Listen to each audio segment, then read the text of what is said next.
So the first thing that we discussed last week when we started talking about, what is our logical reason to exist and where are we going and what are we doing? We talked about the word salvation. That's a very religious word and a word that is extremely important to the people in churches today. In fact, the whole basis of religion is built around being saved.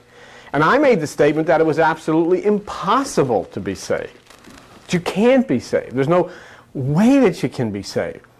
And that would bring me, into a head-on collision with Christianity and so forth and a lot of religious concepts. People get very mad because they get mad at me anyhow.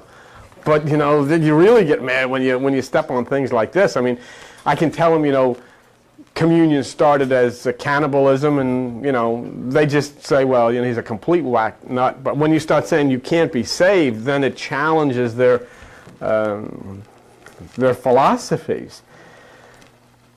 My concern about the concept of salvation is that it includes us as the earth creatures as we are, with all of our desires, with all of our hopes, with all of our fears.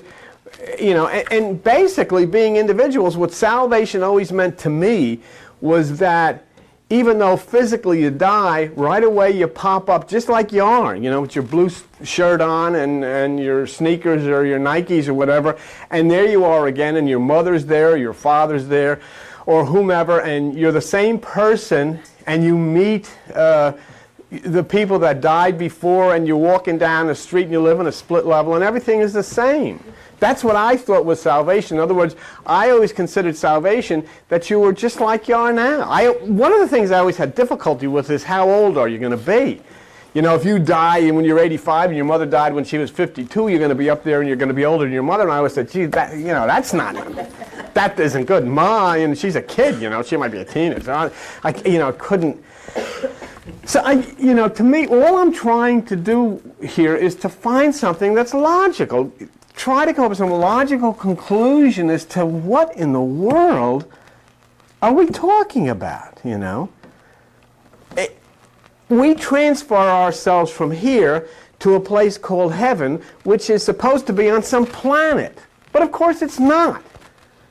You say, well, you don't know that. Well, all we can deal with is what we know, and, scientifically based and so forth and so on. But I do know that the entire concept of life is built around logic. Everything happens is logical. There's a logical explanation that winds up being available to everything that has ever occurred. People say, well, this was a miracle. No, it wasn't. It was just something that never happened before. And once it happens, then you can explain how it happened.